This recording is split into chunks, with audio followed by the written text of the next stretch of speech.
भवानी शंकरौ वंदे श्रद्धा विश्वास रूपिणौ याभ्यां विना न पश्यन्ति सिद्धा स्वान्तहस्तमीश्वरं वंदे बोधमयं नित्यं गुरुं शंकररूपिणं यमाश्रितो हि वक्रोऽपि चन्द्रः सर्वत्र वन्द्यते सीतारामगुणग्राम पुण्यारण्यविहारिणौ वन्दे विशुद्धविज्ञानौ कवीश्वर कपीश्वरौ।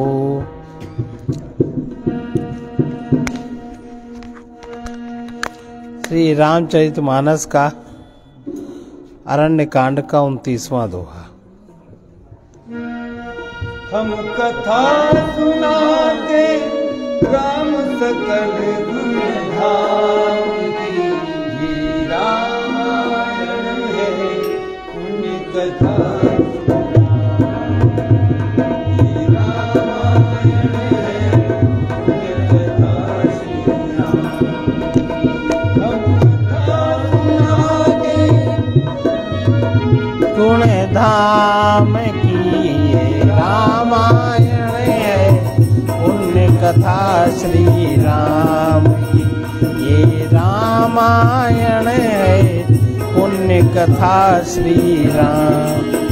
आज पराक्रम बहुविधि भय प्रीत विकार, तब शोक पादप तर राखिस जतन करा।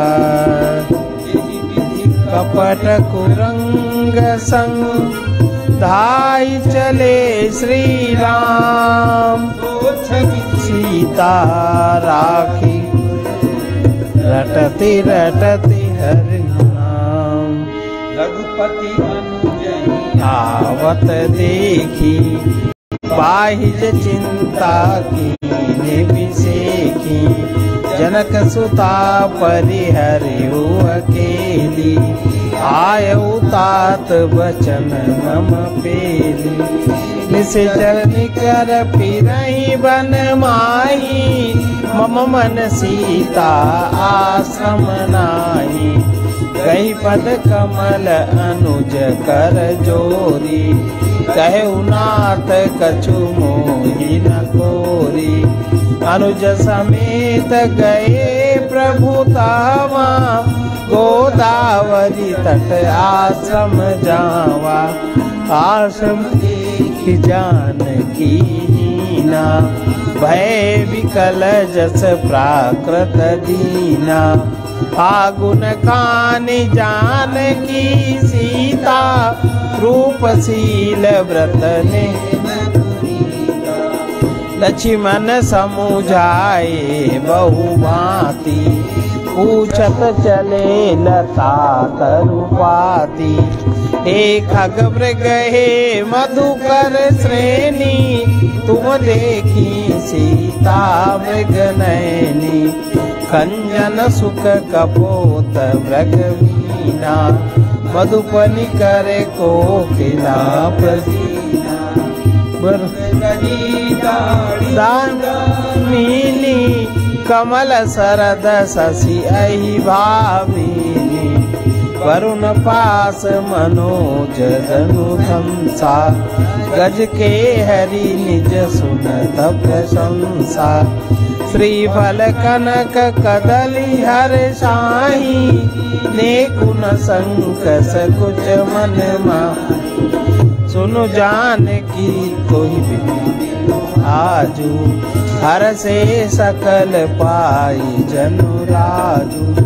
किमि सही जात अनख तोहि पाई, प्रिया बेगी प्रगट सिकस नाही।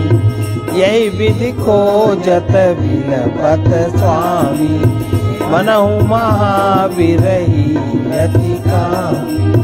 पूरन का राम सुख राशि, मनुज चरित कर अज अविनाशी। आगे परागी द्रौपदी देखा, सुमिरत राम चरण जिन रेखा। कर सरोज सिर पर सेऊ, कृपा सिंधु रघुबीर, निरखि राम छवि धाम, मुख विगत भई सब पी। सीता जी को बहुत प्रकार से भय और प्रीति दिखलाकर जब वो दुष्ट हार गया, तब उन्हें यत्न करा के सब व्यवस्था ठीक करा के अशोक वृक्ष के नीचे रख दिया। जिस प्रकार कपट मृग के साथ श्री राम जी दौड़ चले थे, उसी छवि को हृदय में रख कर वे हरिनाम राम नाम रटती हैं।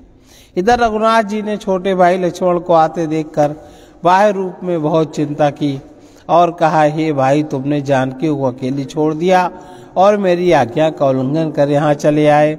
राक्षसों के झुंड वन में फिरते रहते हैं। मेरे मन में ऐसा आता है कि सीता आश्रम में नहीं है। छोटे भाई लक्ष्मण जी श्री राम जी के चरण कमलों को पकड़कर हाथ जोड़कर कहा, हे नाथ, मेरा कुछ भी दोष नहीं है।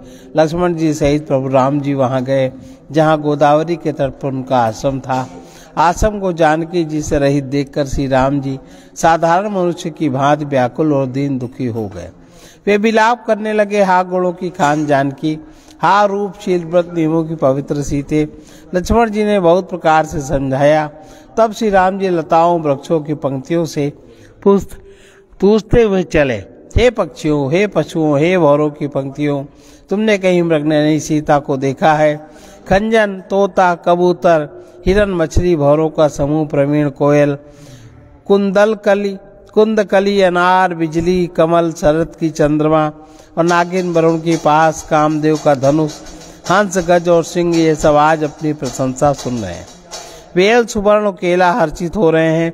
इनके मन में जरा भी शंका और संकोच नहीं है। जानकी, सुनो, तुम्हारे बिना ये सब आज ऐसे हर्षित है मानो राज पा गए हों, अर्थात तुम्हारे अंगों के सामने ये सब तुच्छ, अपमानित और लज्जित थे। आज तुम इन्हें देख कर अपनी शोभा के अभिमान से फूल रहे हैं। तुमसे यह अनख स्पर्धा कैसे सही जाती है प्रिय? तुम शीघ्र प्रकट क्यों नहीं होती? इस प्रकार अनंत ब्रह्मांडों के अथवा महामहिमामयी स्वरूप शक्ति श्री सीता जी के स्वामी श्री राम जी सीता जी को खोजते हुए इस प्रकार विलाप कर रहे हैं, मानो कोई महाविरही और अत्यंत कामी पुरुष हो। पूर्ण काम आनंद की राज से जन्मा अविनाशी श्री राम जी मनुष्यों के चरित्र कर रहे हैं। आगे जाने पर उन्होंने गीधपति जटायु को पड़ा देखा। वो राम जी के चरणों का स्मरण कर रहा था, जिसमें ध्वजा, कुलिश आदि की रेखाएं चिन्ह हैं। कृपा सागर श्री रघुवीर ने अपने कर कमल से उसके सिर का स्पर्श किया, उसके सिर पर कर कमल फेर दिया। शोभा धाम श्री राम जी का परम सुंदर मुख देखकर उसकी सब पीड़ा जाती रही। तब कह गीध वचन धरि धीरा, सुनो राम भजन भव पीरा। नाथ दशानन यह गति कीनी, तेई खल जनक सुता हरि लीनी। गोसाई बिलपति अति कुररी की नाई। दरस लागी प्रभु राखेऊ प्राणा, चलन चाहत अब कृपा निधाना। राम कहा तनु राखऊ ताता, मुख मुस्काई कही तेहि बाता।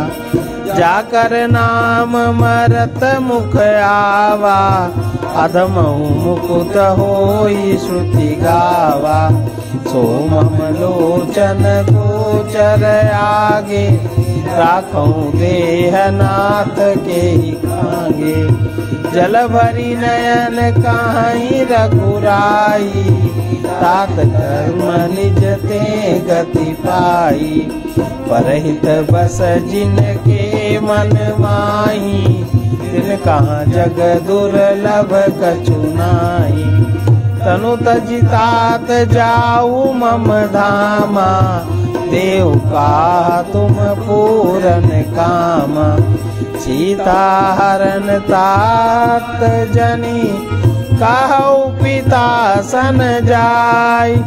जो मैं राम कुल सहित, कहीं दशानन आए। तब धीरज धरकर गीध ने यह वचन कहा, कि हे भव भंजन, भय के नाश करने वाले श्री राम जी सुनिए। हे नाथ, रावण ने मेरी यह दशा की है, उसी दुष्ट ने श्री जानकी को हर लिया है। हे गोसाई, वो उन्हें लेकर दक्षिण दिशा को गया है। सीता जी कुररी कुर्ज की तरह अत्यंत विलाप कर रही थी। हे प्रभु, मैंने आपके दर्शनों के लिए ही प्राण रोक रखे थे। हे कृपा निधान, अभी चलना ही चाहते हैं। श्री रामचंद्र जी ने कहा, हे तात, शरीर को बनाए रखिए। तब उसने मुस्कुराते हुए यह बात कही, मरते समय जिसका नाम मुख में आ जाने से अधम भी मुक्त हो जाता है, ऐसा वेद गाते हैं। वही आप मेरे नेत्रों के विषय होकर सामने खड़े हैं। हे नाथ, अब मैं किस कमी की पूर्ति के लिए देह को रखूं? नेत्रों में जल भरकर श्री रघुनाथ जी कहने लगे, हे तात, आपने अपने श्रेष्ठ कर्मों से दुर्लभ गति पाई है। जिनके मन में दूसरे का हित बसता है, समाया रहता है, उनके लिए जगत में कुछ भी कोई भी गति दुर्लभ नहीं है। हे तात, शरीर छोड़कर आप मेरे परम धाम जाइए। मैं आपको क्या दूं? आप तो पूर्ण काम है, सब कुछ पा चुके हैं। हे तात, सीता हरण की बात आप जाकर पिताजी से न कहिएगा। यदि मैं राम हूं तो दसमुख रावण कुटुंब सहित वहां आकर स्वयं ही कहेगा। तजी धरी हरि रूपा, भूषण बहुपट पीत अनूपा। श्याम गात विशाल भुज चारी, स्तुति करत नयन भरि भारी। जय राम रूप अनूप निर्गुण, सगुण गुण प्रेरक सही। रससी सबाहु प्रचंड खंड, चंड सर मंडन मही। पाथोद गात सरोज, मुख राजीव आयत लोचनम। नित नौमि राम कृपा, बाहु विशाल भव भय मोचन। बल प्रमेय मनादिमज, अव्यक्तमेकम गोचरम। गोविंद गोपर द्वंद्व, विज्ञान गण धरणीधर।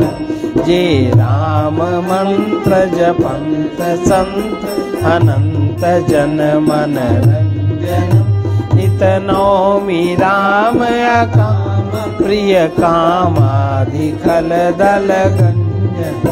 जय श्रुति निरंजन ब्रह्म व्यापक, विरज अज कही गावहीं। करि ध्यान ज्ञान विराग, जोग अनेक सुनि जहि पावहीं। सो प्रकट करुणा कंद, शोभा बृंद अंग मोहि। मम हृदय भृंग सोहई। जो अगम सुगम सुभाव निर्मल, असम सम शीतल सदा। पश्यन्ति जंग जोगी, जतन करत मन को बस सदा। सो राम रमा निवास संत, दास बस त्रिभुवन धनी। मम उर बसौ सो समन, संस्तुति जासु कीरति पावनी। अविरल भगति मांगी बर, गीत गयौ हरिधाम। तेई की क्रिया जथोचित, निज कर कीनी राम।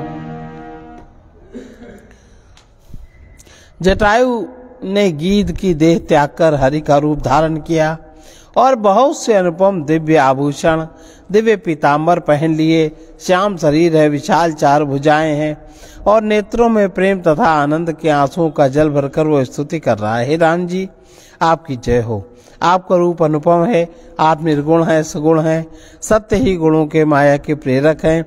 10 सिर वाले रावण की प्रचंड भुजाओं को खंड खंड करने के लिए प्रचंड बाण धारण करने वाले, पृथ्वी को सुशोभित करने वाले, जलयुक्त मेघ के समान, श्याम शरीर वाले, कमल के समान मुख और लाल कमल के समान, विशाल नेत्रों वाले, विशाल भुजाओं वाले और भय से छुड़ाने वाले कृपालु श्री राम जी को मैं नित्य नमस्कार करता हूँ। आप अपरिमित बल वाले हैं, अनादि जन्मा व्यक्त निराकार, एक अगोचर अलक्ष्य गोविंद वेद वाक्यों द्वारा जानने योग्य इंद्रियों से अतीत जन्म मरण सुख दुख हर्ष शोक आदि द्वंद्वों को हरने वाले विज्ञान की घन मूर्ति और पृथ्वी के आधार हैं तथा जो संत राम मंत्र को जपते हैं उन अनंत सेवकों के मन को आनंद देने वाले, उन निष्काम प्रिय निष्कामी प्रेमी अथवा उन्हें प्रिय और काम आदि दुष्ट वृत्तियों के दल का दहन करने वाले श्री राम जी मैं नित्य नमस्कार करता हूँ, जिनको स्तुतियाँ निरंजन माया से परे ब्रह्म व्यापक निर्विकार जम रहित कहकर गान करती हैं। मुनि जिन्हें ध्यान ज्ञान वैराग्य योग आदि अनेक साधन करके पाते हैं, वे ही करुणाकंद शोभा के समूह स्वयं श्री भगवान प्रकट होकर जड़ चेतन समझ जगत को मोहित कर रहे हैं।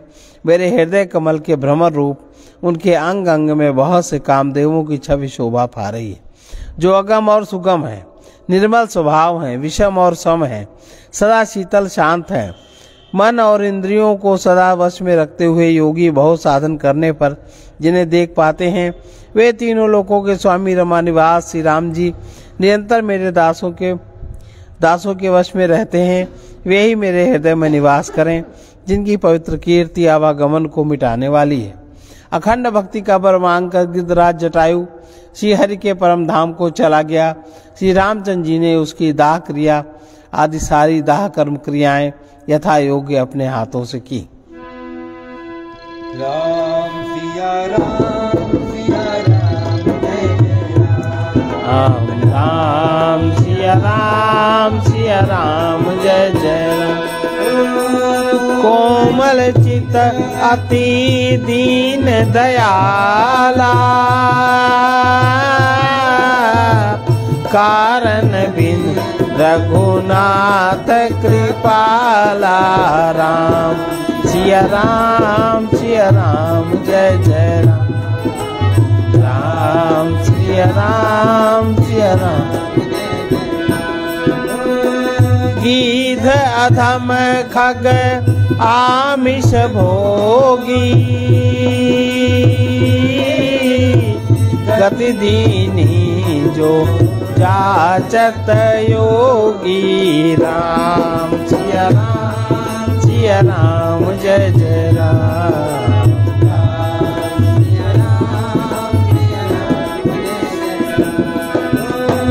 सुनहु उमाते लोग अभागी, हरित जिहो ही विषय अनुरागी।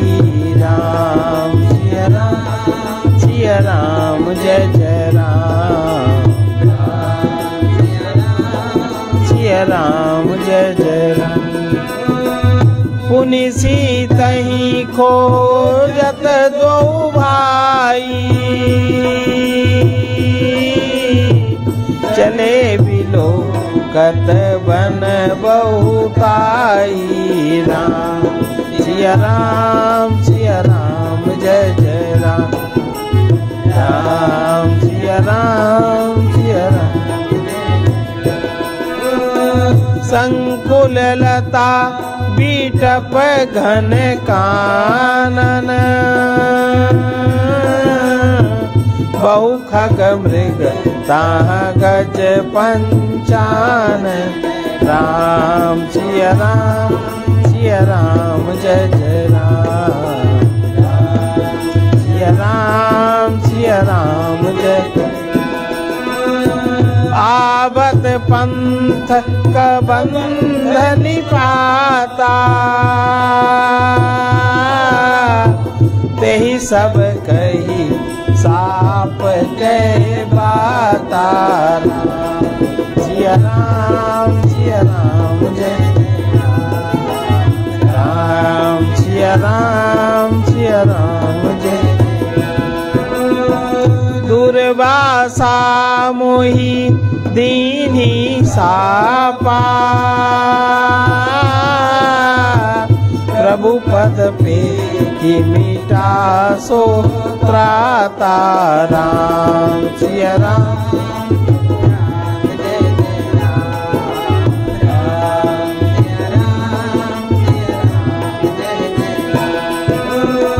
सुनु गंधर्व कहूँ मैं तो ही, मोहि न सोहा ब्रह्म कुल द्रोही। राम सिया राम, सिया राम जय जय राम।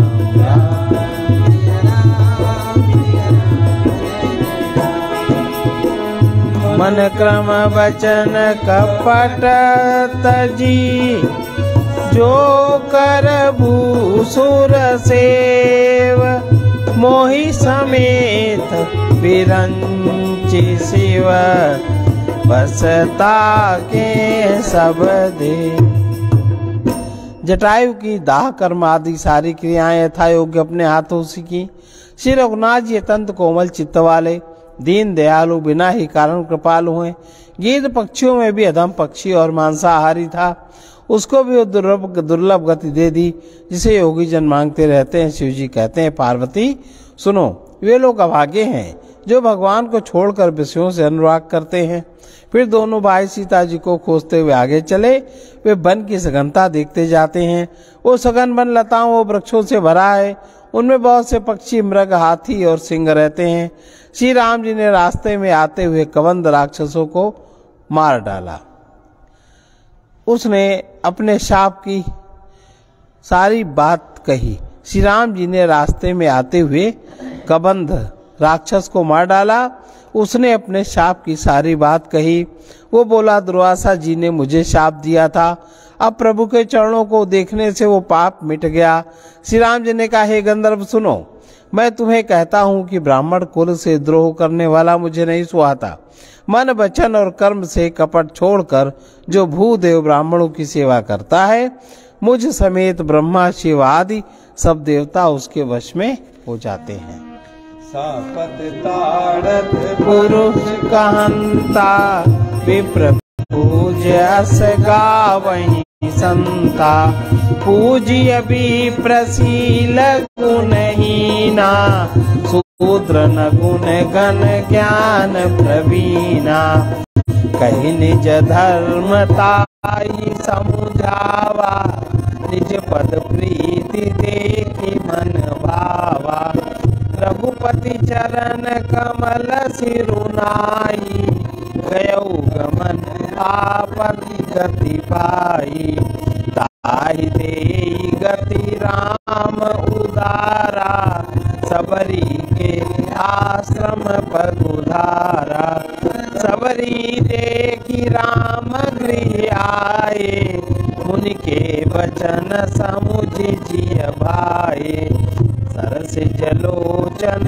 बाहु विशाला, जटा मुकुट सिर उर बनमाला, श्याम गौर सुंदर दो भाई, सबरी परी चरण लपटाई, प्रेम मगन मुख वचन न आवा, पुनि पुनि पद सरोज सिर नावा, सादर जल लय चरण पखारे, पुनि सुंदर आसन बैठारे, कंद मूल फल सुरस अति, दिए राम कहुआनी, प्रेम सहित प्रभु खाए, बारंबार बखान। मन वचन और कर्म से कपट छोड़कर जो वो देव ब्राह्मणों की सेवा करता है, वो समेत ब्रह्मा शिव आदि सब देवता उसके वश में हो जाते हैं। शाप देता हुआ, मारता हुआ, कठोर वचन कहता हुआ भी ब्राह्मण पूजनीय है, ऐसा संत कहते हैं। शील और गुण से हीन भी ब्राह्मण पूजनीय है, और गुण गणों से युक्त और ज्ञान में निपुण भी शूद्र पूजनीय नहीं है। ये इस चौपाई को लेकर आजकल समाज में बहुत ज़्यादा बात करते हैं, मतलब अपवित्र बातें बोलते हैं, जबकि ये भगवान राम ने कहा, सापत ताड़त परुष कहंता, विप्र पूज्यस गावहि संता। ये किस प्रकार, देखो, शाप देता हुआ, शाप जब ब्राह्मण देगा किसी को तो कोई बहुत निम्न कर्म करने वाले को देगा, दंड के रूप में, दंड के रूप में, ताकि उसकी वो दुष्टता वहीं बंध जाए और जो उसने की है उसका फल भोग उसका बहुत जल्दी हो जाए। जैसे दुर्वासा जी शाप देते थे मारता हुआ, ऐसे तो मारेगा नहीं, लेकिन शरीर से जब कोई जघन्य कर्म करता है, आज भी अगर कोई गो हत्या करे, किसी की हिंसा करे, किसी को मारे, आतंकवादी बने, तो मारा जाता कि नहीं? कबलवाने के लिए कितना पीटा जाता। जो कोई ऐसे दोष कर्म करता है तो जहां अन्य कोई दंड देने के लिए नहीं है, तो वहां जो अच्छा व्यक्ति है वो देगा कि नहीं देगा? देगा। और कठोर वचन कहता हुआ, कठोर वचन कब कहा जाता है? जब कोई अप्रिय घटना करता है। तो जो कोई बिल्कुल पशु वृत्ति का व्यक्ति हो तो उसको आप कैसे वश में करेंगे? और अगर वो ब्राह्मण है उस जगह, तो ब्राह्मण भी क्षेत्रोचित कर्म करेगा कि नहीं करेगा? करेगा। कोई भी व्यक्ति होगा करेगा, लेकिन अन्य किसी व्यक्ति में इतना भय रहित मन नहीं होता, अभय मन नहीं होता जितना अभय मन ब्राह्मणों में होता है। क्योंकि भय होता है जब लालच होता है, और इसमें जितना लालच नहीं है, कर्तव्य कर्म पर जो निश्चित है, दृढ़ है, तो वो भयभीत नहीं हो सकता। और जब भयभीत नहीं होगा तो जो उचित कर्म वहाँ नहीं करता, उसको वो अधिकार है, तो उसके साथ जैसा व्यवहार करना चाहिए वैसा व्यवहार वो कर सकता है। शूद्र नहीं कर सकता, वैश्य नहीं कर सकता, उसमें दम नहीं है, उसका आत्मबल नहीं है। ब्राह्मण का मतलब आत्मबल प्रधान, बुद्धि, क्षत्रिय का मतलब है बुद्धि बल प्रधान, वैश्य का मतलब है मन बल प्रधान, और शुद्ध का मतलब है इंद्रिय बल, देह बल प्रधान। तो अलग अलग जैसे सतो गुण और रजोगुण तमोगुण के कॉम्बिनेशन से ये चार स्थितियां बनती हैं। पूजिए विप्रशील गुणहीना, भगवान राम कह रहे हैं कि ऐसा संत कहते हैं, शील और गुण से हीन भी ब्राह्मण पूजनीय है। शील और गुण, शील किसे कहते हैं? शील कहते हैं जो ब्राह्मणों का चरित्र है, जो ब्राह्मणों को चरित्र निश्चित किया गया है, उससे भी अगर थोड़ा वो उसमें कम है, उससे भी वो हटा है। और गुण, गुण माने क्या?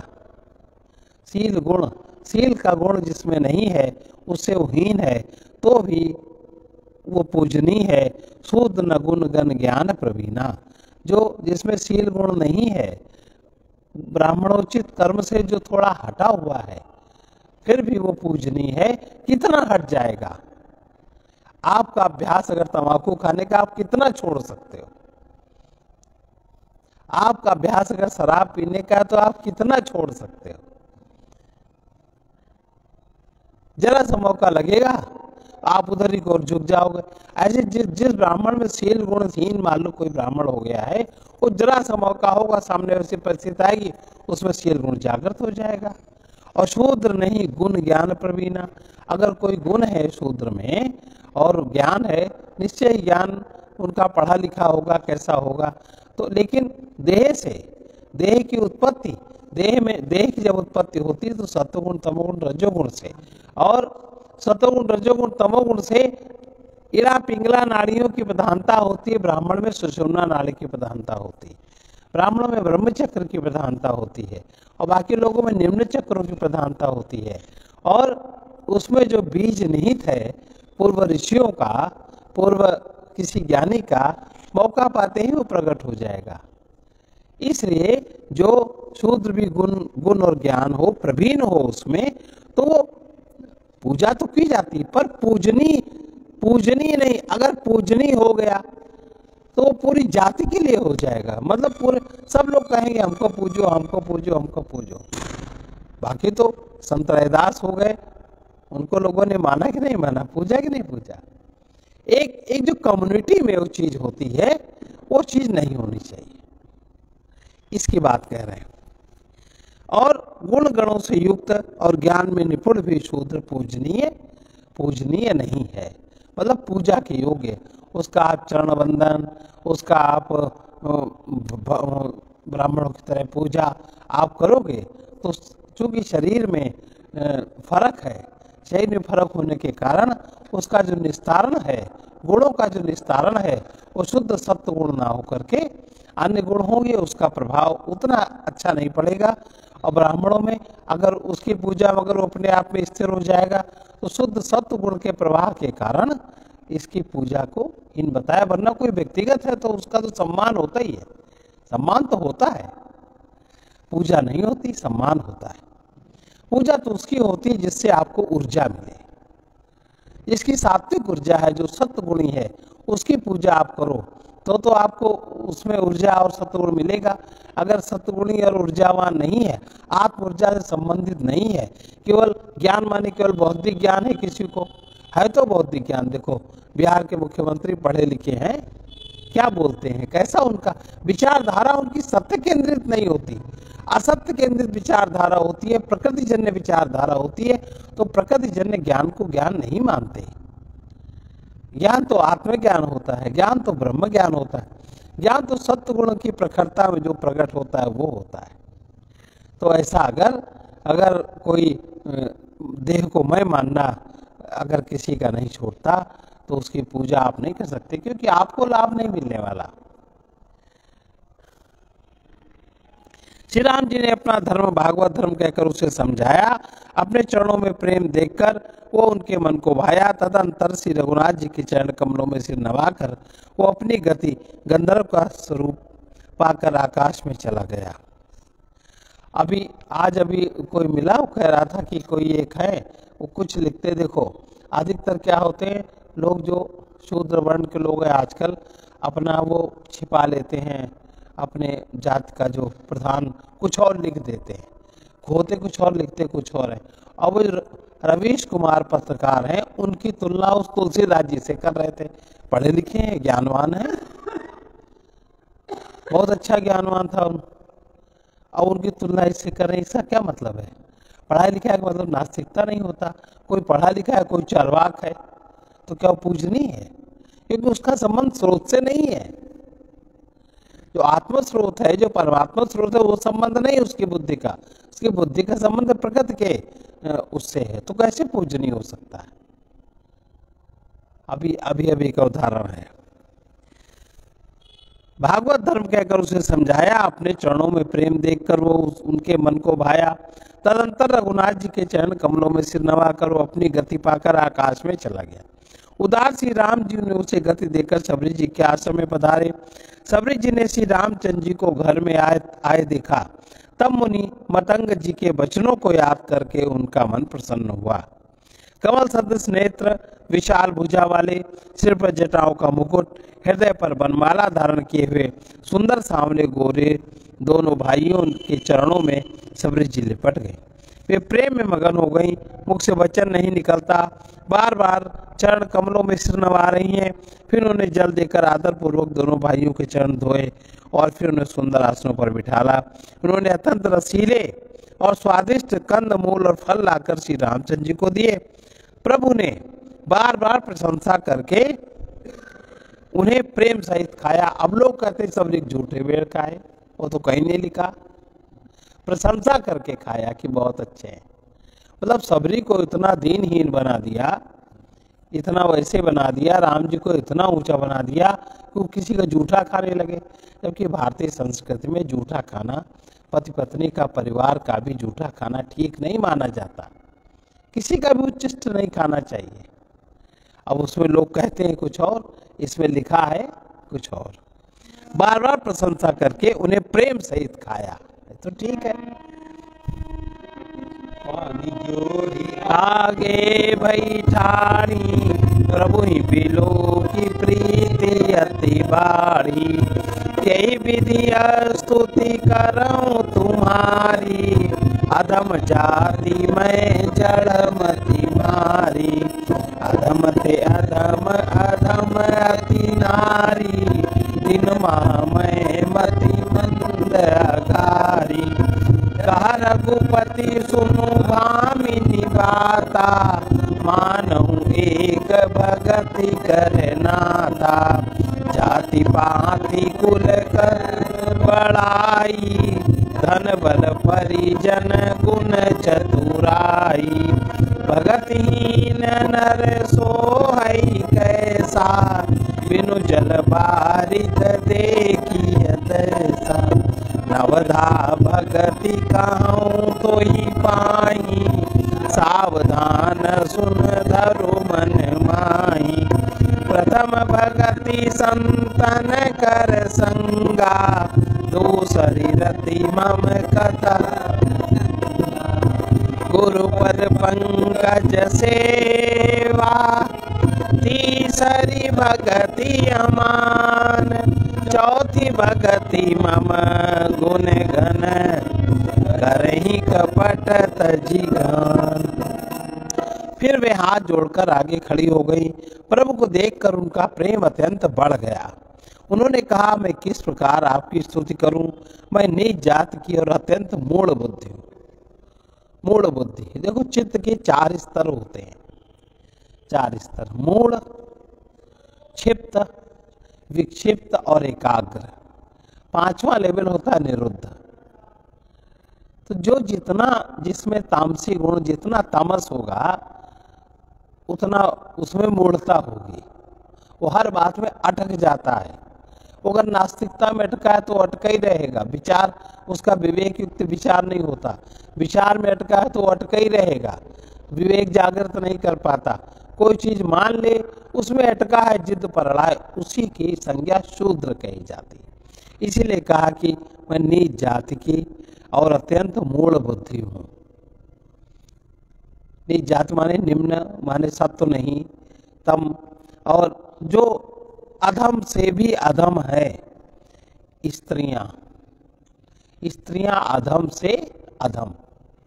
क्यों? अब इसमें कहते हैं तुलसीदास जी ने फिर निंदा की स्त्रियों की। निंदा नहीं है, उत्तम, मध्यम, अधम, 3 स्तर के व्यक्ति होते हैं। उत्तम माने शुद्ध सत्वगुण संपन्न, मध्यम माने रजोगुण और सत्वगुण संपन्न, और अधम माने तमोगुण संपन्न, और अधम से अधम माने तमोगुण रजोगुण संपन्न। अब जो पुरुष हिंसा आदि में रत हैं, शराब पीते हैं, महिलाओं का अपमान करते हैं, हिंसा करते हैं, गोवध करते हैं, मनुष्यवध करते हैं, कोई को है? अधम से अधम है ना। भले वो लिखते हो ब्राह्मण, भले वो लिखते हो क्षत्रिय, भले वो लिखते हो वैश्य, अधम है कि नहीं? भले वो 4-5 बार पूजा करते हो, कौन है वो? अधम से अधम। जो स्त्रियां हैं वो अधम से अधम, माने उनमें चांचल्य विशेष होने के कारण, तमोगुण विशेष होने के कारण, अब स्त्रियों का जो भाव संवेदना है, सबका भाव सत्वगुण में तो नहीं होता। और सब में कलहकारिणी कौन होती घरों में? बात को ना समझ के कलह करने वाली कौन होता है घर में? महिलाएं होती हैं ना। बात को वितंडा बात देने में कौन कुशल होता है? महिलाएं होती है ना। कुछ सोचती समझती नहीं। घर में विवाह होकर दूसरे घर में आ जाएं, चाट बांट, बंटवारा बांट, तुलना करने में कौन आगे होता है? मैं मेरी करने की मान्यता किसमें है? एक अच्छे खासे घर परिवार को तोड़ देने का साहस किसमें है? कौन है?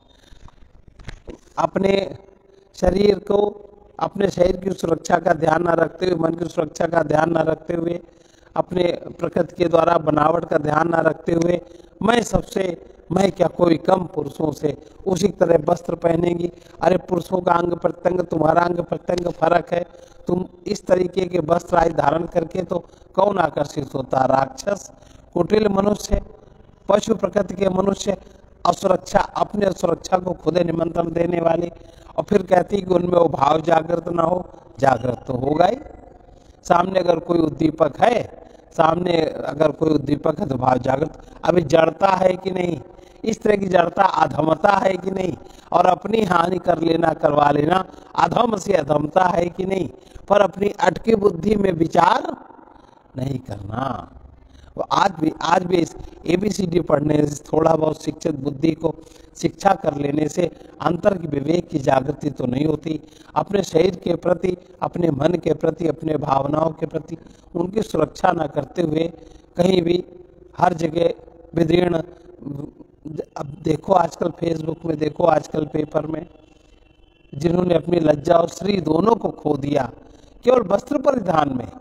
जो पशुओं में स्वाभाविक वृत्ति है वो स्त्रियां धारण कर रही कि नहीं धारण कर रही, पुरुष तो ऐसे नहीं करते। तो ये अधम से अधमता है ना, अधम से अधम, अधम अति नारी, इस बात का विचार नहीं करते स्त्रियां। और उसमें भी मैं अत्यंत अधम हूँ, मैं तो पढ़ी लिखी, ये पढ़ी लिखी स्त्री हूँ, मतलब इसमें भी रामचरितमानस में भी पढ़ी लिखी स्त्रियों का और अनपढ़ स्त्रियों की बात बताई। ऐसी स्त्रियां अधम से अधम है, उनमें भी मैं अत्यंत अधम इसलिए हूँ कि मैं सभ्य समाज में नहीं रहती, मैं पढ़ी लिखी नहीं हूँ, मैं ऐसे समाज में नहीं रहती, अधम हूँ। और उनमें भी है पाप नाशन, मैं मंदबुद्धि हूँ, मेरी बुद्धि भी बहुत तीव्र है। जिनकी बुद्धि है उनका यह हाल है समाज में, बहुत बुद्धिशालिनियों का, तो मैं तो मंदबुद्धि हूँ। और श्री रघुनाथ जी ने कहा है भामिनी, भामिनी शब्द का प्रयोग उसके लिए करते हैं जो प्रेम से अत्यंत निकटवर्ती होती है हृदय में। प्रेम, ये सब होने के बावजूद भी शबरी का प्रेम राममय है। तो राम में प्रेम की उपमा देते हुए वो कह दे रहे हैं हे भामिनी, मतलब तुम्हारे जो हृदय का प्रेम है, तुम्हारे हृदय का प्रेम मेरे हृदय को छू रहा है। हे भामिनी मेरी बात सुनो, मैं तो केवल एक भक्ति का ही संबंध मानता हूं, मुझसे तुम अपने को अभिन्न अनुभव करती हो, परमात्मा से अभिन्न अनुभव, ये सब गुण ऊपर ऊपर के हैं, लेकिन हृदय से जो तुम्हारा अनुभव है मुझसे अभिन्न अनुभव करती हो, मेरी भक्त हो, परमात्मा की भक्त हो, मैं वो संबंध मानता हूँ। बाकी ये संबंध ऊपर ऊपर है, ये सब जगत के संबंध हैं, जगत की व्यवस्थाएं हैं, पर हमारा हम तो प्रेम का संबंध मानते हैं, मैं भक्ति का ही संबंध मानता हूँ।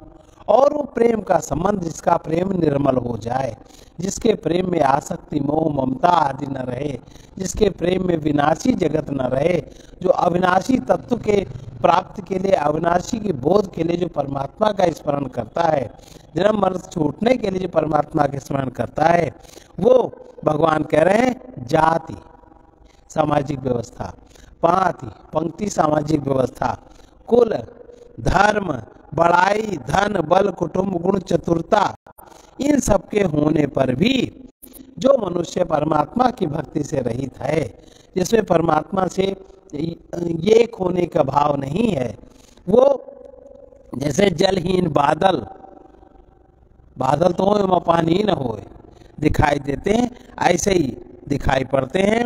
और अब मैं तुमसे भक्ति की बात, अब बताओ कितनी बड़ी बात, कितनी बड़ी बात। इसमें न स्त्री है, न पुरुष है, न शूद्र है, न ब्राह्मण है, न क्षत्रिय, एकमात्र प्रेम जिसका शुद्ध हो गया, हृदय को जिसने शुद्ध कर लिया, अंतःकरण जिसका शुद्ध हो गया, परमात्मा ने अपना तत्व उसी में प्रकाशित कर दिया। वो बात भगवान कह रहे हैं, अब मैं तुमसे न अपनी, जो हमसे युक्त होता है, जो जिसके हृदय में मैं होता हूँ, जो मुझे समझता है, जो मुझसे भक्तिमय है, वो मैं भक्ति तुमसे कहता हूँ। अब आजकल ये जो दंभी, आजकल दंभियों की भक्ति कैसी है, तुम हमारे भक्त बन जाओ। अब आजकल के जितने ये जो नवधा भक्ति कहेंगे, इनमें आजकल के एको भक्त सिद्ध नहीं होते, ये तमाशे वाले भक्त तो बहुत हैं, कोई भी भक्त होता है। तो नवधा भक्ति कहता हूं, सावधान होकर सुनो और मन में धारण करो। पहली भक्ति है संतों का सत्संग। जो सत्य में स्थित हो चुका है, वो अगर कहीं भी कोई बात करता है, सत्संग करता है, तो उसको सुनना चाहिए। ये पहले नंबर की भक्ति है कि संतों में तुम्हारा आकर्षण बढ़े। अब इसमें ये नहीं लिखा है कि संतों में आकर्षण ब्राह्मण का बढ़ेगा, क्षत्रिय का बढ़ेगा, शूद्र का बढ़ेगा, या संत कोई ब्राह्मण होगा, कोई नहीं, कोई भी संत हो सकता है जिसके हृदय में आत्मज्ञान जागृत हो जाए। पहली भक्ति संतों का सत्संग, और दूसरी भक्ति है मेरे कथा प्रसंग में प्रेम। जो मेरी कथाएं कहता है, जो प्रसंग को समझाकर उसका तत्व कहता है, उसमें प्रेम होना, ये दूसरी भक्ति है। तीसरी भक्ति है अभिमान रहित, गुरु पद पंकज सेवा। तीसरी भक्ति अमान, अभिमान रहित होकर गुरु के चरण कमलों की सेवा करना। और चौथी भक्ति यह है कि कपट छोड़कर मेरे गुण समूहों का गान करना। आजकल गुण समूहों का गान तो होता है, पर कपट क्या है? कोई 5 लाख लेता, कोई 10 लाख लेता, कोई 20 लाख लेता। अगर जहां ये लाख नहीं मिलता वहां कोई कथा नहीं कहता। तो कपट सहित है ना, ये कैसे? ये लोग भक्त नहीं हो सकते। आप कह दो तो ये होगा कि सनातन धर्म की निंदा कर रहे हैं, लेकिन सत्य तो यही। आगे सुनिए। मंत्र जाप मम दृढ़ विश्वासा, पंचम भजन सुवेद प्रकाशा। राम सिया राम, सिया राम जय जय राम। राम सिया राम, सिया राम जय जय राम। छठ दम शील वीरति बहु कर्मा, निरत निरंतर सज्जन धर्मा। राम सिया राम, सिया राम जय जय राम। राम सिया राम, सिया राम जय जय राम। सातव सम मोहि मैं जग देखा, मोते अधिक संत करि लेखा।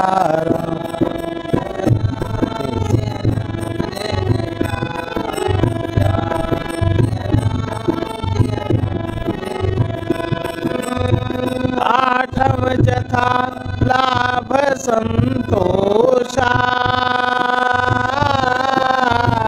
सपने नहीं देखई पर दोषा। राम सिया राम, सिया राम जय राम। सिया राम, सिया राम जय जय राम। नवम सरल सब सन चलहीना, मम भरोस रस न दीना। राम सिया राम, सिया राम जय जय राम। सिया राम, सिया राम जय जय राम। नवम एकौ जिनके होई, नारी पुरुष सचराचर कोई। राम सिया राम, सिया राम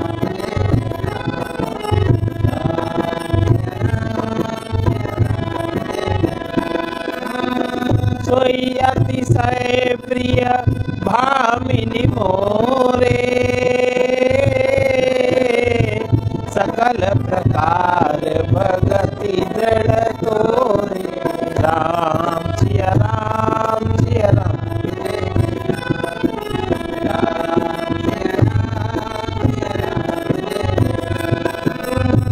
जोगी वृंद दुर्लभ गति जोई, तो कहूँ जो सुलभ भई सोई। राम सिया राम, सिया राम जय राम। सिया राम, सिया राम जय जय। दर्शन फल परम अनुपा, जीव पाव निज साज स्वरूपा। राम सिया राम, सिया राम जय जय राम। राम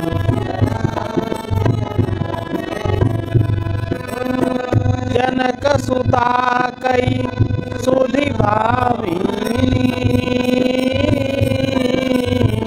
जाने कछु करि बर गामिनी। राम सिया राम, सिया राम जय राम। सिया राम, सिया राम जय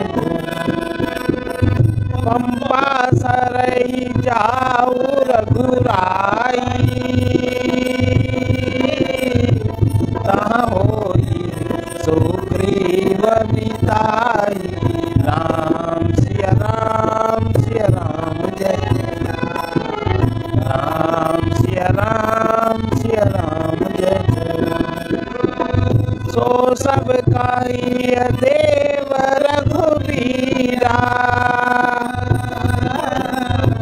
जानत पूछऊं मति धीरा। राम सिया राम जय जय राम, राम बार बार प्रभु पद सिरुनाई, प्रेम सहित सब कथा सुनाई। राम सिया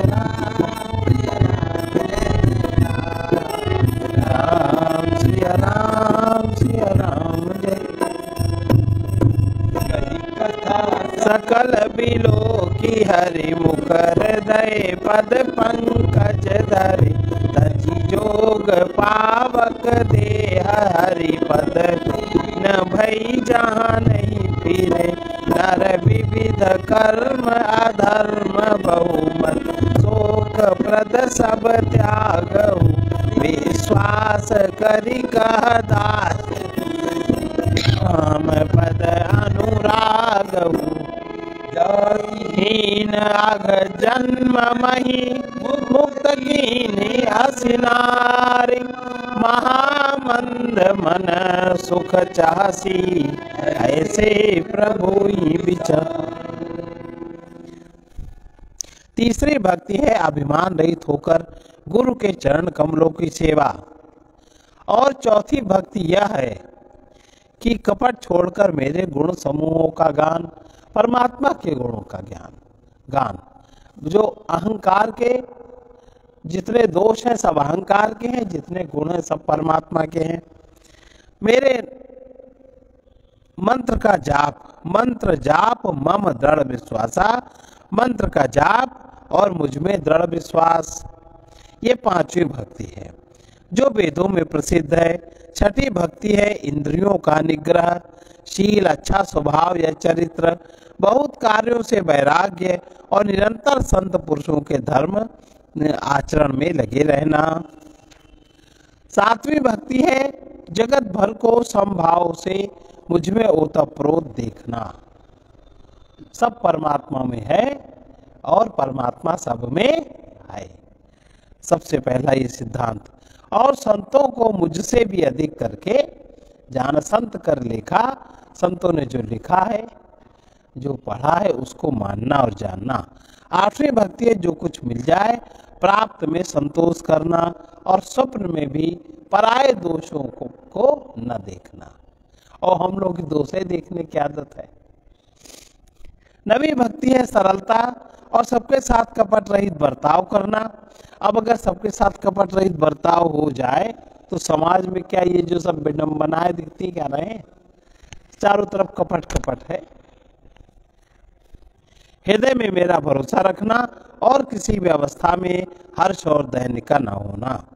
इन नवों में से जिसमें एक में भक्ति होती है, वो स्त्री हो, पुरुष हो, जड़ हो, चेतन हो, कोई भी हो, वो मुझको प्रिय है। हे भामिनी, वही मुझे अत्यंत प्रिय है कि नौ भक्ति में किसी में अगर एक भी गुण विकसित हो गया, किसी में भी विकसित हो गया, वो मुझे प्रिय है, अत्यंत प्रिय है। फिर तुम में तो सभी प्रकार की भक्ति दृढ़ है, सबरी में तो 9 प्रकार की भक्ति दृढ़ है। अतएव जो गति योगियों को भी दुर्लभ है, वही आज तुम्हारे लिए सुलभ हो गई। मेरे दर्शन का परम अनुपम फल यह है कि जीव अपने सहज स्वरूप को प्राप्त हो जाता है। हे भामिनी, अब यदि तुम गजगामिनी जानकी की कुछ खबर जानती हो तो मुझे बताओ। शबरी ने कहा, है रघुनाथ जी, आप पंपा नामक सरोवर को जाइए, वहां आपकी सुग्रीव से मित्रता होगी। हे देव, हे रघुवीर, वो सब हाल बताएंगे। हे धीर बुद्धि, आप सब जानते हुए भी मुझसे पूछ रहे हैं। बार बार प्रभु के चरणों में सिर नवाकर प्रेम सहित उसने अपनी पिछली अगली सारी कथा भगवान से कह सुनाई। सब कथा कहकर भगवान के मुख्य दर्शन कर हृदय में उनके चरण कमलों को धारण कर लिया और योगाग्नि से देह को त्याग कर जलाकर उस दुर्लभ हरिपद को लीन हो गई। जहाँ से लौटना नहीं होता। तुलसीदास जी कहते हैं कि अनेकों प्रकार के कर्म, अधर्म, बहुत से मत, ये सब शोकप्रद हैं। हे मनुष्यों, इनका त्याग कर दो और विश्वास करके श्री राम जी के चरणों में प्रेम करो। और जो नीच जाति की, पापों की जन्मभूमि थी, ऐसी स्त्री को भी जिन्होंने मुक्त कर दिया। अरे महादुर्बुद्धि मन, तू ऐसे प्रभु को भूलकर सुख चाहता है। अर्थात ऐसे प्रभु को भूलकर कहीं किसी को सुख नहीं मिलता।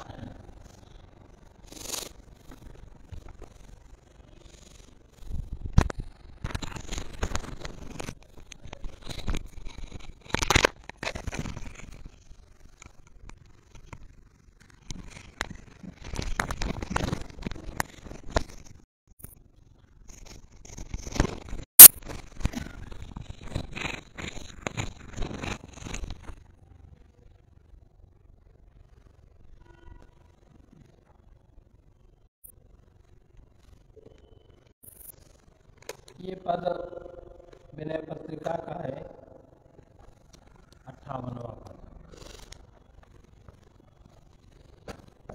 बड़े बड़े इसको ठीक से करो। ठीक है।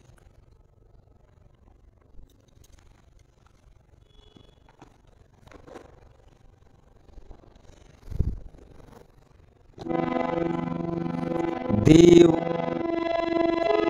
देहि अवलंब कर कमल कमला रमन, दमन दुख शमन संताप भारी। अज्ञान राकेश ग्रासन विधुन तुद, गर्भ काम करिमत हरि दूषणारी। वपुष ब्रह्मांड सुप्रवृत्ति लंका, दुर्ग रचित मन दनुजमय रूपधारी। विविध कोशौघ अति रुचिर मंदिर निकर, सत्व गुण प्रमुख त्रयी कटकहारी।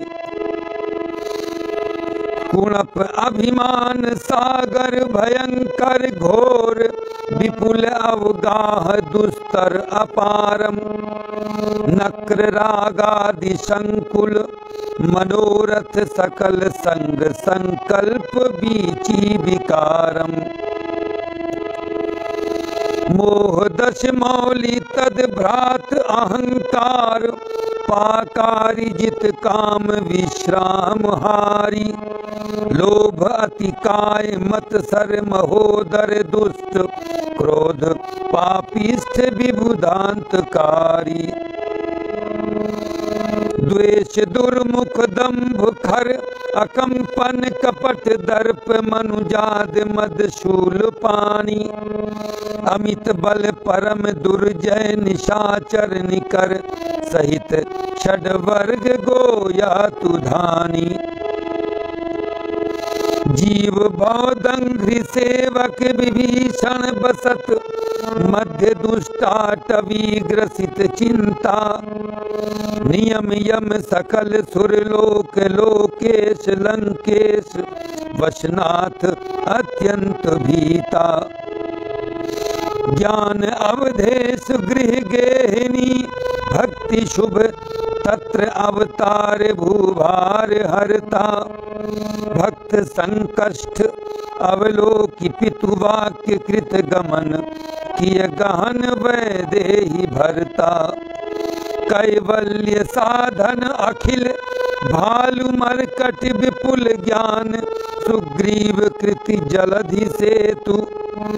प्रबल वैराग्य दारुण प्रभंजन तनय, विषय बन भवन मिव धूम केतु। दुष्ट दनुजेश निर्वंश कृत दास हित, विश्व दुख हरण बोधैक राशि। अनुज निज जान की सहित हरि सर्वदा, दास तुलसी हृदय कमलवासी।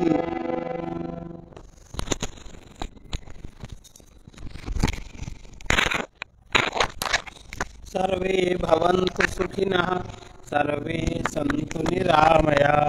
सर्वे भद्राणि पश्यन्तु मा कश्चित् दुःखभाग् भवेत्। कृष्णाय वासुदेवाय हरे परमात्मने प्रणतक्लेशनाशाय गोविन्दाय नमो नमः। असतो मा सद्गमय तमसो मा ज्योतिर्गमय मृत्योर्मामृतं गमय। ॐ पूर्णमदः पूर्णमिदं पूर्णात् पूर्णमुदच्यते पूर्णस्य पूर्णमादाय पूर्णमेवावशिष्यते। ओम शांति शांति शांति।